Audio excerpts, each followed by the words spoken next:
যদি আপনাদের বাড়িতে রৌদ্র নেই তাহলেও আপনারা 12টি এমন সবজি আছে খুব সুন্দর গ্রোথ করাতে পারবেন, তাও আপনাদের ছাদ বাগানের মধ্যে। ভিডিওখানে একদম স্কিপ করবেন না, চলুন শুরু করা যাক। Welcome to Mickey Minnie's Garden! নমস্কার বন্ধুরা, কেমন আছেন সবাই? মিকি মিনিস গার্ডেন্স এর মধ্যে আপনাদের সকলকে স্বাগত জানাচ্ছি। তো বন্ধুরা, এখানে দেখেন 1 নম্বর সবজি হলো ক্যাপসিকাম। খুব সহজেই গ্রোথ করাতে পারবেন, জাস্ট দিনের আলোর প্রয়োজন আর অল্প পরিমাণ রৌদ্রুর প্রয়োজন, আর তেমন কোনো প্রয়োজন নেই। আর এখানে 2 নম্বরে আছে দেখেন পালং শাক, খুবই বিখ্যাত, আমাদের সকলের বাড়িতে কিন্তু এটি হয়ে থাকে। এটি কিন্তু রৌদ্র ছাড়াই খুব সহজেই আপনারা খুব ইজি গ্রোথ করাতে পারবেন।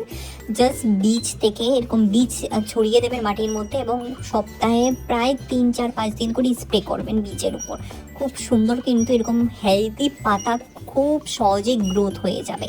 আর এখানে কিন্তু আমি কোনো ফার্টিলাইজারের ব্যবহার করিনি, একদম অর্গ্যানিক ন্যাচারাল স্পিনিচ পালং শাক। দেখতেই পাচ্ছেন টকটকে সবুজ, খুব সুন্দর। একটা পাতার মধ্যে কিন্তু পোকামাকড়ের ফাঙ্গাসের আক্রমণ নেই।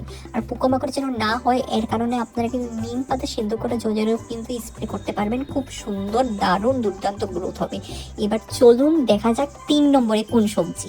এই যে দেখেন, হয়তো আপনারা চিনতে পেরে গেছেন, উলকপি। উলকপিও কিন্তু এমন একটা গাছ, খুব সহজেই কিন্তু চারা এগিয়ে যায়।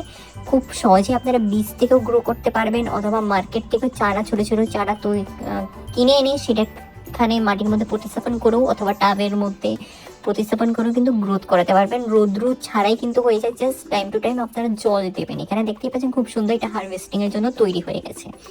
তো এখানে কিন্তু আরেকটা প্রায় 4-5টা উলকপি তৈরি হয়েছে, আরও কিছু আছে, এগুলো ছোটো ছোটো উলকপি।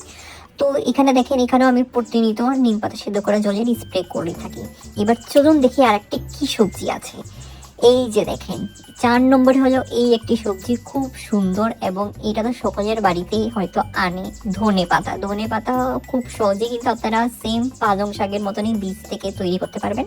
আপনারা ধনে পাতার বীজ আপনারা মিনিমাম 1 দিনের জন্য ভিজিয়ে রাখবেন, অতি মাত্রায় ভিজাবেন না। তারপরের দিনেই কিন্তু আপনারা মাটির মধ্যে মাটি কুড়িয়ে অথবা টাবের মধ্যে যেখানেই লাগান না কেন, বীজগুলো ভালো করে মিক্স করে দেবেন, যাতে অতিমাত্রা মাটির নিচে না পড়ে যায়। তো এখানে দেখেন আরেকটি 5 নম্বরে খুব সহজেই কিন্তু হয়ে যায় ফুলকপি। দেখতেই পাচ্ছেন রৌদ্র নেই, রৌদ্র ছাড়াই কিন্তু এগুলো গ্রোথ হচ্ছে, খুব সুন্দর। আর পাতাও দেখেন একদম টকটকে সবুজ। আমি কিন্তু এই ফুলকপির মধ্যে এখনো কোনো ফাঙ্গিসাইডের স্প্রে করিনি, দেখতেই পাচ্ছেন। এটা কিন্তু আরো বড় হবে আশা করি। কিছু কিছু ছোট ভ্যারাইটিরও আছে, কিছু বড় ভ্যারাইটিরও আছে। তো এখানে দেখেন এগুলো ছোট ছোট হয়ে আসছে, এগুলো আশা করি বড় হবে, মিডিয়াম সাইজের হয়তো হবে। এগুলোও কিন্তু আমি বাজার থেকে কিনে এনেছিলাম চারাগুলো, বীজ থেকে তৈরি করিনি। আর 6 নম্বরে কিন্তু বেগুন গাছ। বেগুন গাছও কিন্তু খুব সহজেই কিন্তু ছায়া জায়গাতে হয়ে যায়, জাস্ট অল্প রৌদ্রুর প্রয়োজন। যদি রৌদ্র নেই আপনাদের বাড়িতে তবুও চলবে, কোনো টেনশন নেবেন না। তো এখানে চলুন দেখি আরেকটি কি সবজি। এই যে দেখেন 7 নম্বরে কিন্তু টমেটো সবজি, টমেটো গাছ। দেখতেই পাচ্ছেন খুব সুন্দর ফুল এসে গেছে, পাতা দেখেন টকটকে সবুজ। এখানে কিন্তু কোনো রোদ পড়ে না আমার বাড়ির এই জায়গাটিতে, তার শর্তও কিন্তু খুব সুন্দর। এখানে দেখেন টমেটো হচ্ছে এবং ফুল থেকে খুব সুন্দর কিন্তু গ্রোথ হয়ে, এগুলো কিন্তু বড় বড় সাইজের টমেটো। এখানে দেখতেই পাচ্ছেন এগুলোর ভিতরে কিন্তু ফুল হয়েছে, এখনো কিন্তু টমেটো হয়নি, বাট হবে। আর এখানে দেখেন 8 নম্বরে আছে লেবু গাছ। লেবু গাছ কিন্তু খুব সুন্দর কিন্তু গ্রোথ হয়ে যায়। এখানে কিন্তু আমি কাটিং করে দিয়েছি, কাটিং এর মাধ্যমে কিন্তু নতুন নতুন ডাল পাতা বের হয়েছে। আর এখানে দেখেন 9 নম্বরে রেখেছি আমি রসুন। দেখেন এখানে রোদের প্রয়োজন নেই, মাটির মধ্যে পুঁতে পুঁতে দিয়েছিলাম, খুব সুন্দর শাক উঠে এসেছে। এগুলো কাটিং করে করে আমরা তরকারির মধ্যে দিয়ে দিয়ে খেতে পারি, খুব সুন্দর টেস্টি একটা ফ্লেভার এসে যায় সবজির মধ্যে।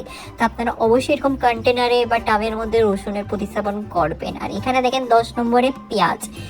এখানে আমি 3-4টা লাগিয়েছি, এখন লাগাবো কিছু।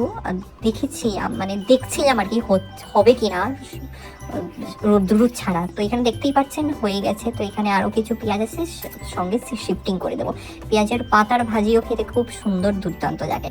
আর এখানে দেখেন 11 নম্বরে আছে পুদিনা পাতা। দেখতেই পাচ্ছেন রোদের প্রয়োজন নেই, জাস্ট মাটিটার মধ্যে একটু ময়েস্ট ভাব বজায় রাখবেন, অতিমাত্রায় ওভারওয়াটারিং করবেন না, কারণ এখন গরম সিজনে কিন্তু এই জিনিসটার খুব ডিমান্ডিং একটি জিনিস। আর 12 নম্বরে দেখেন এখানে বন্ধুরা মটর, কড়াইশুটির কচুরি, মটর দিয়ে বিভিন্ন বিভিন্ন রান্নার রেসিপি আমরা খেয়ে থাকি।